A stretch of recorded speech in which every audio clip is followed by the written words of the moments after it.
لنادي الزمالك. طيب نروح بقى لانتقالات يناير. هل الزمالك فعلا ابرم بعد الصفقات؟ بص، في مفاوضات مع اكتر من لعيب، في 3 لعيبه الزمالك حاطط عينه عليهم. ايوه.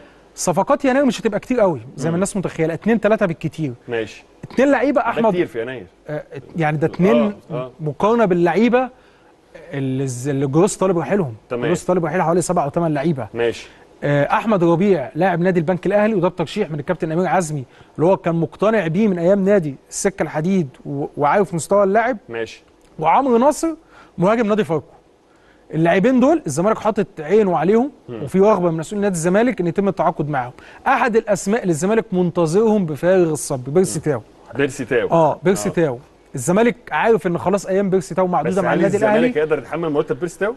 بص يا كابتن ابراهيم، كان في جلسه زوم ما بين احد مسؤولي نادي الزمالك ووكيل بيرسي تاو. ماشي. الاثنين 48 ساعه اللي فاتوا المفروض كان متحدد لها ومتفقين على الميعاد